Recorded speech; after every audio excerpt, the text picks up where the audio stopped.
여러분 안녕하세요. 2020년도 개정세법 강의를 좀 설명을 좀 드릴 텐데요. 오늘 이 시간에는 소득세법에 대한 개정세법을 위주로 좀 설명을 좀 드리겠습니다. 소득세법 관련된 이제 내용은 소득세법 시행령 시행규칙이 있는데 먼저 소득세법 법조문 위주로 좀 설명을 드리고 시행령과 시행규칙을 그 이후에 이어서 좀 설명을 드리도록 하겠습니다. 자, 먼저 첫 번째로 배우자의 출산휴가 급여에 대해서도 이제 근로소득 비과세를 적용하는 부분이 이제 개정이 됐죠. 원래 기존에서도 이제 국가가 지급하는 급여 성격인 육아휴직 수당이나 이제 그런 출산 전후 휴가급여 수당 같은 경우 비과세를 적용을 했었는데 지금 이번에 배우자 출산휴가 급여, 즉 사실 이제 뭐 아이를 출산하는 거는 이제 부인이 이제 이제 출산을 하겠지만 남편도 그 육아휴직을 쓸 수가 있거든요. 그것 때문에 나오는 급여도 다 같이 비과세 대상이다. 그래서 남성의 육아 참여를 확대하기 위해서 이 부분도 비과세 대상에 좀 추가가 되고요. 자, 그 다음 농가 부업소득에 대해서 기존에 비과세 규정이 있었습니다. 그래서 농가 부업소득 비과세가 3천만 원까지 비과세 되던 부분이 있었는데 그 중에 농가 부업소득이라고 부르는 거를 보면은 어로 이거는 직접 나가서 이제 물고기를 잡는 거고요. 양어는 이제 물고기를 그냥 양식을 하는 거죠. 그리고 축산 민박 등등 이런 것들이 이제 농가 부업소득으로 비과세가 돼 있었는데 그 중에서 실제로 나가서 이제 그 어촌 농가에서 이제 바다에 나가서 이제 물고기를 잡는 어로 부분은 따로 빼갖고 이 부분에 대해서는 5천만 원까지 비과세를 해주는 것으로 올해 개정이 됩니다. 그래서 추가로 더 이제 비과세를 적용해 준다. 그래서 어민에 대한 그 이제 세금 지원 부분을 좀 설명을 하고 있고요. 그 다음은 이제 기타소득 분리과세 대상인데요. 기타소득 분리과세 부분에서 이 부분을 추가된 부분을 좀 설명하기 전에 이거를 잠깐 생각을 해봐야 돼요. 이 계약금이 위약금이나 배상금으로 이제 대체됐다라고 하는 건 뭐냐면 보통 이제 건물주가 있으면 이 건물주랑 이제 임차인이 임대차 계약을 맺죠. 보통 이랬을 때 임대차 계약을 맺고 요때 이제 주는 돈 중에 먼저 계약금 같은 걸 먼저 주는 경우가 있어요. 그래서 만약에 이게 뭐 보증금 2천에 월세 뭐 한 500만 원이다. 그러면은 먼저 임대차 계약을 맺을 때 계약금 한 200만 원 이렇게 지급을 먼저 하잖아요. 근데 그 상태에서 어떤 경우가 생기냐면 이 사람이 이제 계약을 이제 파기를 하는 거죠. 계약을 파기를 하고 계약을 해제를 해서 여기 못 들어오게 되면은 이런 경우에 이 계약금은 다시 임차인에게 돌려주나요? 안 돌려주나요? 안 돌려주고 이 사람이 그냥 가져가죠. 그럼 이 가져간 거는 이 계약금이 손해배상금으로 대체가 됐다 이렇게 표현을 하고 이 사람의 이게 기타소득이 되는 거죠. 그래서 이거를 기타소득으로 봐서 기존에 과세를 했는데 문제는 뭐냐면 이 기타소득으로 과세하는 요 위약금 배상금 부분 보면은 원천징수를 할 수가 없어요. 원래 원천징수라는 거는 지급하는 시점에 해야 되는데 자, 이 경우에는 계약금을 지급하는 시점은 우리가 이게 손해배상금일지를 알 수가 없었죠. 그러니까 당연히 손해배상금이 이제 아니라 계약금이라고 생각했으니까 원천징수를 안 했을 것이고 나중에 이제 가지고 있는 이 계약금이 위약금 손해배상으로 대체가 됐기 때문에 그때 가서 이 사람이 이미 지급이 지난 다음에 한참 지나서 계약 파기 시점에 그 이제 그 부분을 원천징수를 할 수는 없었단 말이에요. 그러면 원천징수를 할 수가 없었으면은 종전에는 이 부분을 어떻게 되는 거냐면 그냥 무조건 종합과세를 했었습니다. 종합과세 하면은 6%부터 42%까지 기본세율이 적용이 되는데 이 부분을 선택적 분리과세를 이제 해주게 된다라는 거죠. 선택적 분리과세. 선택적 분리과세가 가능한데 선택적 분리과세를 하게 되면은 그렇게 된다 하더라도 세율은 20%만 이제 적용을 해서 자기가 이제 직접 신고를 해줘야 됩니다. 왜냐하면 아까 말씀드렸듯이 분리과세의 원래 개념 자체는 원천징수를 하고 세금을 안 내야 되는 건데 종합소득세 신고를 안 해야 되는데 이거는 원천징수 자체가 될 수가 없는 거거든요. 그러다 보니까 자기가 스스로 5월 달에 신고를 하되 이거를 과세표준 신고시 이행을 하지만 이제 그 선택적 분리과세라고 하는 것은 뭐냐면 여기 받았던 이 200만 원을 다른 종합소득과 합산하지는 않는다. 그래서 분리과세라고 표현을 하고요. 그래서 종합소득세 신고를 할 때 따로 이제 신고할 수 있는데 그때 적용되는 세율은 20%를 적용한다. 다른 기타 소득하고의 형평을 맞추기 위해서 요게 이제 계약금이 이제 위약금과 손해배상으로 대체된 경우에 기타 소득이 이와 같은 경우로 올해 개정이 되는 거고, 여기에 좀 추가되는 게 지금 보면 종업원이나 대학 교직원이 받는 퇴직 후에 지급받는 직무발령보상금. 원래 직무발령보상금은 근무 중에 받게 되면은 그 부분에 대해서는 이제 일정 금액까지 비과세가 되는 게 있는데, 퇴직 후에 받으면은 근로소득이 아니라 기타 소득이 되므로 그 부분에 대해서도 선택적 분리과세가 적용이 된다. 이 부분까지 저희가 함께 살펴봤습니다. 자, 그 다음에 임원퇴직금 한도가 이제 축소가 되는 부분이 있습니다. 임원퇴직금 한도 축소가 되는 부분은 설명을 조금 길게 되는데, 제가 여기다가 그냥 설명을 좀 드릴 테니까 한번 쭉 보세요. 원래 우리가 임원이 퇴직을 하면은 임원의 퇴직금을 과다하게 설정을 해서 이제 소득세 세부담을 이제 그 회피하는 것을 방지하기 위해서 세법에서 기존에 보면 우리가 한도가 있었죠. 그래서 2012년이라고 하는 시점에 세법을 한번 개정해서 2012년 이전까지는 퇴직할 때 받는, 임원이 퇴직할 때 받는 소득 전부 퇴직소득을 받지만 2012년 이후부터는 3배수로 되어 있었습니다. 3배수까지만 한도를 잡아서 그거를 우리가 퇴직소득으로 보고, 한도 초과되는 것은 근로소득으로 보도록 되어 있었는데, 그게 이번에 2020년도에 세법이 개정되면서 2배수로 개정이 돼요. 자, 그러면 이때 이 2배수로 개정이 됐을 때 이 복잡한 계산식이 무엇을 의미하느냐, 그걸 제가 한번 설명을 드려보겠습니다. 예시를 들어서 한번 좀 생각해 보면, 만약에 어떤 임원이 여기 2000년도부터 회사에 근무를 했었고, 그 다음에 이번에 퇴직을 하는 시점은 예를 들어서 2020년 이제 8월에 퇴직을 했다. 이런 개념을 한번 좀 생각해 볼게요. 자, 그러면 지금 이분의 퇴직소득을 이제 계산을 할 때 크게 3등분을 해줘야지 돼요. 뭐냐면 아까 우리 세법이 개정된 2012년이라고 하는 시점이 있어요.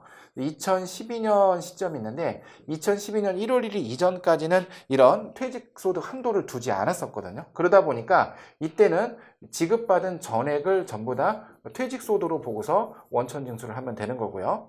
그럼 2012년 1월부터 이번에 개정된 2020년이죠. 1월 1일까지는 3배수까지만 퇴직소득으로 이제 봤어요. 그래서 3배수 한도를 따져서 이 3배수 한도 내에서는 우리가 퇴직소득으로 보지만, 이것을 초과한 그 초과분에 대해서는 근로소득으로 합산을 해서 근로소득으로 원천징수를 해줘야 됩니다. 자, 근데 이번에 2020년도에 다시 또 개정이 됐죠. 그때는 여기 어디까지? 이 2020년 1월 1일 이후 받는 부분은 2배수까지만 퇴직소득으로 봐야 되고요. 그걸 넘어가는 부분에서는 다시 동일하게 초과분은 근로소득으로 이제 보게 되는데, 자, 그러면 지금 우리가 이제 실무를 한 2020년 이후부터는 이 개정 규정을 적용할 때 어떻게 해야 되느냐? 임원이 퇴직을 했다. 그러면 그 사람의 퇴직소득을 일단 3등분을 해줘야 됩니다. 2012년 1월 1일 이전 분과 그 다음에 2012년 1월 1일 이후분, 그 다음에 2012년 1월 1일 이후분은 다시 2020년 1월 1일 기준으로 그 이전분과 이후분을 나눠서 이 부분은 3배수 한도 계산식을 적용하고 여기는 2배수 한도 계산식을 적용해서 이걸 모아가지고 여기부터 여기까지는 퇴직소득으로 원천징수, 여기부터 여기까지는 그해 근로소득으로 원천징수를 해야 되는 부분이 되는 거죠. 그거를 이제 표에서 이제 표시를 한 게 이제 이런 부분인데 조금 좀 복잡하죠. 그래서 12년부터 19년까지는 3배 적용하고, 그다음 19년 지나서 2020년부터는 2배수를 적용한다라고 되어 있는 부분까지 좀 살펴보시면 좋겠습니다. 그래서 이 부분을 보실 때는 지금 이 그림을 좀 한 번 더 보시면서 참고해 주시면 좋겠습니다. 자, 계속해서 결선 보존 시 입금불산입하는 또는 이제 수익금액 제외하는 자산수징익, 이 부분을 따질 때 국고보조금을 이제 제외를 시켰는데, 요거는 소득세법과 법인세법에 동일하게 적용되는 거라고 좀 보시면 좋겠습니다. 만약에 결손이 누적이 돼 있다.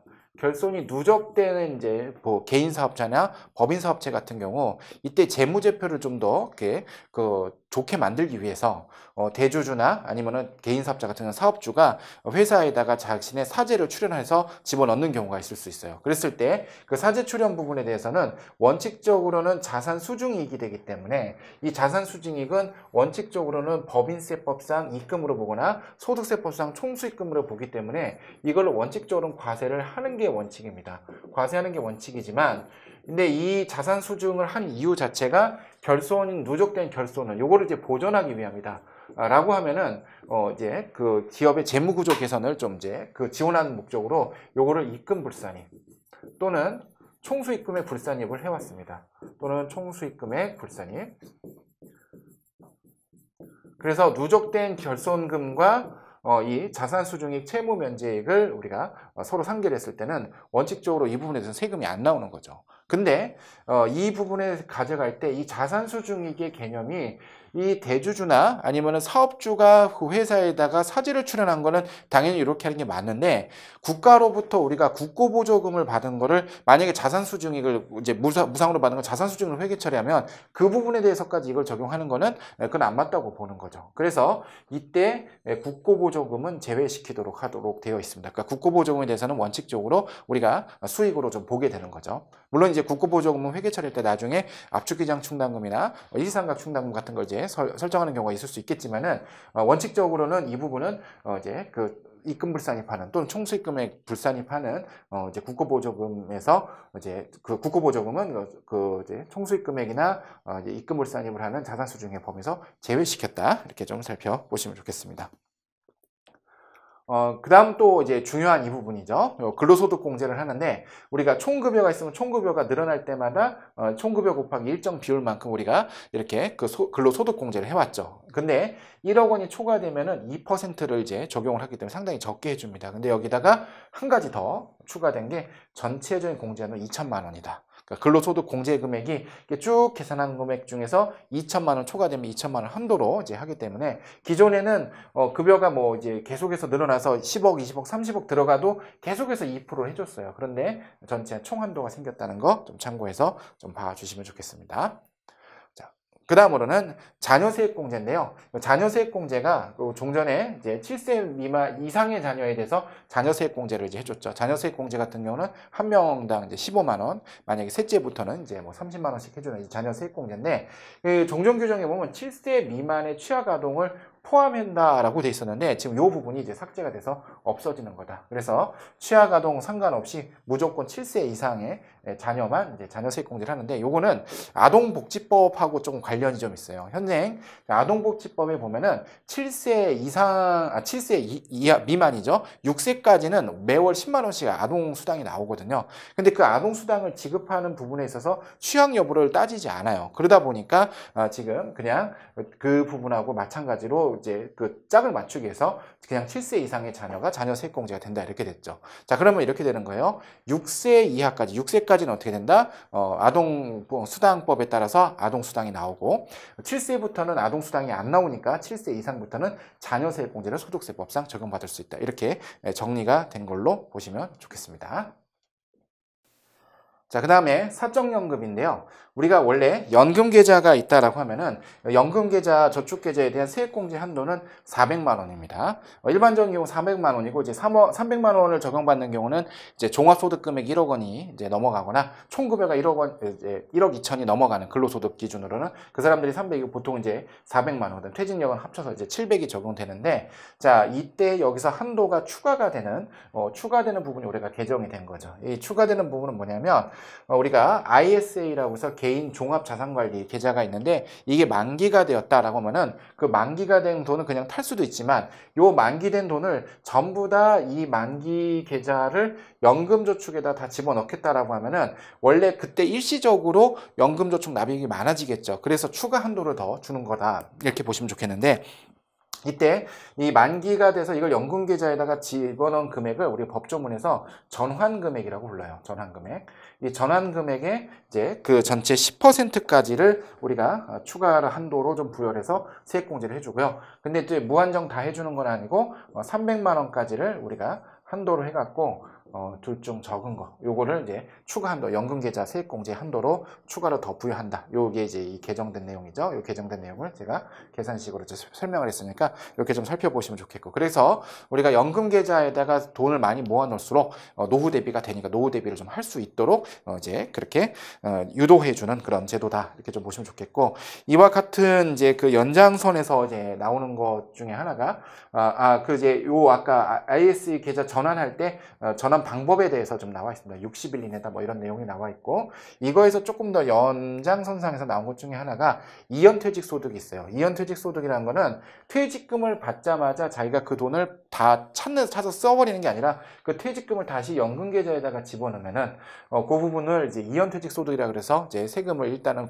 퇴직소득을 새로 과세하지 않습니다. 그래서 만약에 이미 퇴직금을 이제 받았다가 그걸 다시 내가 연금계좌에다가 집어넣게 되면은 이미 과세됐었던 원천징수된 세액도 다시 돌려주는데 그 부분을 나중에 실제로 이제 그 연금 수령을 할 때 원천징수 세율이 퇴직소득세 70%만 이제 원천징수를 했었죠. 그러니까 이제 30%는 그냥 감면이 되는 건데 여기다가 조금 더해서 만약에 10년 넘게 나눠서 그 퇴직금을 쪼개서 조금씩 내가 찾는다라고 하면은 60%까지 즉 40%는 감면이 되는 그런 형태로 되는 부분입니다. 역시 노후생활 대비를 좀 이제 그 지원하기 위한 좀 더 이제 연금 수령이나 퇴직금 같은 걸 그냥 다 써버리는 게 아니라 연금 계좌에 모아놨다가 나중에 연금 수령을 해서 그 연금 수령할 때 또 그것도 장기로 찾을 때 세부담이 점점 더 낮아지도록 이렇게 설계를 해나가는 그런 방식이라고 보시면 좋겠습니다. 그래서 연금 관련해서 이제 개정된 사항 쭉 한번 설명드렸고요.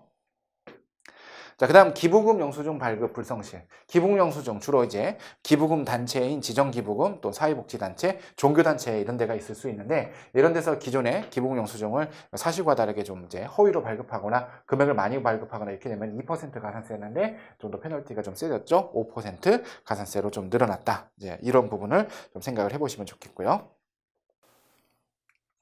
자, 다음으로는 사실과 다른 계산서. 관련된 대상 확대인데 우리가 세금 계산서 관련된 규정은 부가가치세법에 있고 계산서 관련된 규정은 이제 면세니까 소득세법이나 법인세법에 있는데요. 이 중에서 이제 실제 거래 없이 사실과 다른 계산서를 발급하거나 수취한 이제 비사업자가 있을 수 있어요. 이 사람들에 대해서도 가산세 대상이 되는 것을 명확하게 표시를 했다라고 보시면 좋겠습니다. 그래서 사업자가 아닌 사람도 이런 거 이제 허위 이제 계산서를 받으면은 사업자로 의제를 해서 가산세를 부과를 하는데 다만 이제 이런 이제 그 사람들 간편장부 대상자도 그 가산세 대상에 추가를 하는데 간편장부 대상자 중에서는 이렇게 좀 소규모 사업자는 또 제외를 시켰으니까 좀 살펴보시면 좋겠습니다. 그래서 기존에는 복식부기 의무자만 이제 가산세 대상이었는데 복식부기 플러스 간편장부도 이제 가산세 대상이 된다. 이렇게 좀 살펴보시면 좋겠고요. 그 다음으로는 저희가 이제 전자계산서를 이제 지연 전송을 할 때 종전에 가산세가 나오는 그 타이밍이 11일이었는데 25일로 이렇게 가산세 부분이 좀 달라졌다. 이렇게 좀 보시면 좋겠고요. 요거는 이제 전송이니까 보통 실무하고는 많이 크게 관계는 없으신데 참고로 좀 봐주시면 좋겠고. 자, 그 다음에 현금 영수증 의무 가입 대상 이제 기간이나 명확화가 됐다 이렇게 돼서 원래는 종전에서는 이제 3개월 이내에 이제 그 가입을 했었어야 되는데 이제 60일 이내에 의무 가입을 해야 된다. 그래서 최대한 빨리 가입을 좀 해줘야 되겠고요. 그 다음에 뭐 나머지는 좀 참고해서 좀 보시면 좋겠고.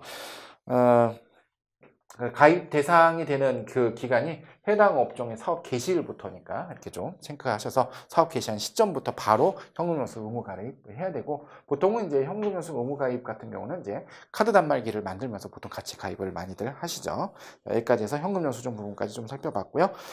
그 다음에 이제 지급명세서 부분을 한번 좀 살펴보도록 하겠습니다. 이거는 이미 알고 계신 분들이 많을 거예요. 원래 우리가 일용근로소득 같은 경우도 분기별로 10일까지 이제 제출을 했었는데 요게 말일까지로 이렇게 바뀌게 되죠. 근데 요건 이미 우리가 2020년 어떻게 해요? 1월 10일 날 제출 안 하고 1월 31일로 개정되는 부분 반영을 하셨기 때문에 이미 알고 계신 분들이 많이 계실 거예요. 그래서 요 부분 이제 말일까지로 이제 제출 기한 연장된 거 보시면 좋겠고, 그다음에 간이지급 명세서도 10일에서 어떻게 해요? 우리가 말일까지로 바뀌었죠. 그래서 이번에 우리가 1월 10일 날 제출 안 하고 1월 말일까지 제출한 거 이미 기억하실 겁니다. 그래서 이 부분은 이미 1월 달에 한번 적용을 하셔서 좀 기억을 하시고 계신 분들이 많을 거고요. 그래서 일용지급명세서랑 간이지급명세서 제출기한이 연장된 부분 한번 살펴보시면 좋겠고요.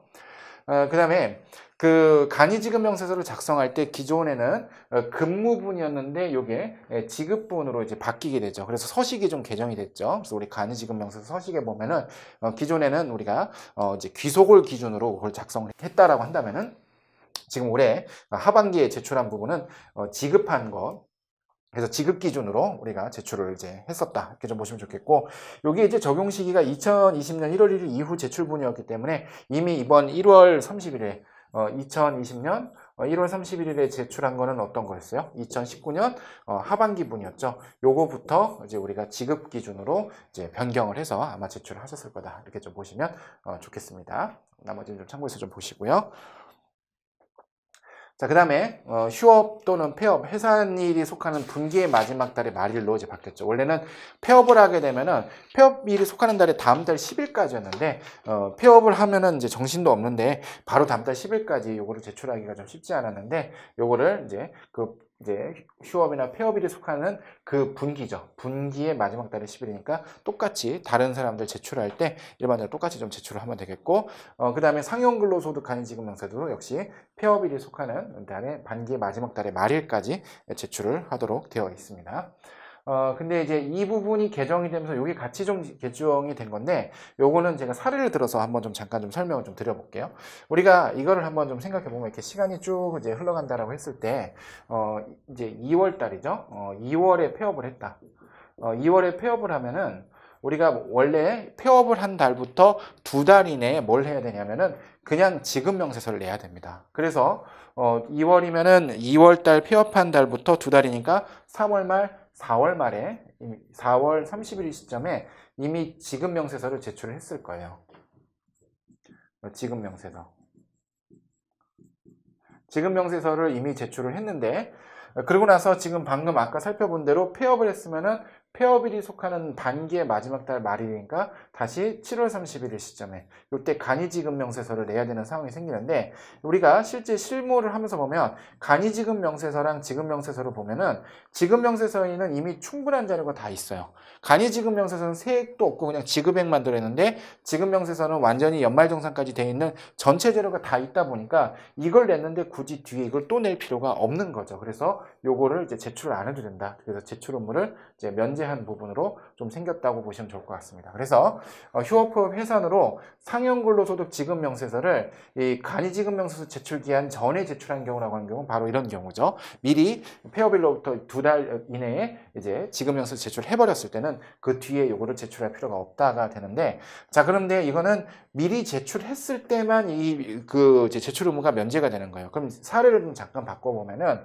만약에 우리가 6월에 폐업을 했다라고 하면은 6월에 폐업을 하는 경우는 간이지급명세서는 언제까지 내야 돼요? 7월 31일까지. 6월에 폐업을 한 경우는 간이지급명세서는 7월 31일까지 내야 되고 그로부터 이제 폐업일로부터 2달을 따지니까 8월 31일까지 이때 지급명세서를 내죠. 그러면은 7월 31일이라고 하는 간이지급명세서를 내는 요 시점에는 아직 지금 지급명세서가 먼저 제출되지 않았으니까 요때는 제출 의무가 면제되지 않아요. 얘도 제출해야 되고 얘도 제출해야 됩니다. 지금 보는 것처럼 간이지급명세서보다 지급명세서가 먼저 왔을 때만 요때만 이제 면제되는 거다라고 하는 것을 좀 생각을 해서 우리가 사례별로 나눠서 좀 생각을 해보시면 좋을 것 같습니다.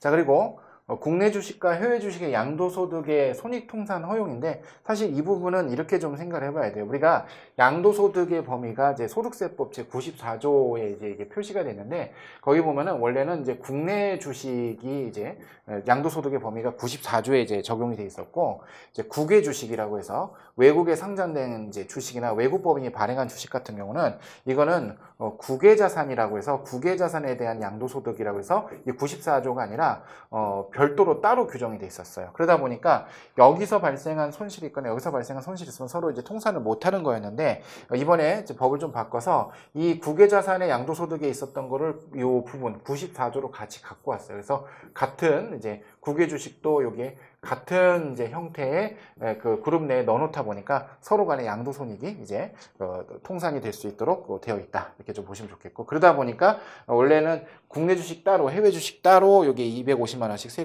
이제 기본 공제가 됐는데 이제 그 소득 구분 자체가 합쳐지면서 한꺼번에 250이 되었다. 이렇게 좀 보시면 좋겠습니다. 이렇게 해서 소득세법 법조문에 대한 개정 부분을 주로 이제 설명을 좀 드렸고 이제 계속해서 시행령과 시행규칙의 개정 부분을 좀 설명드리겠습니다.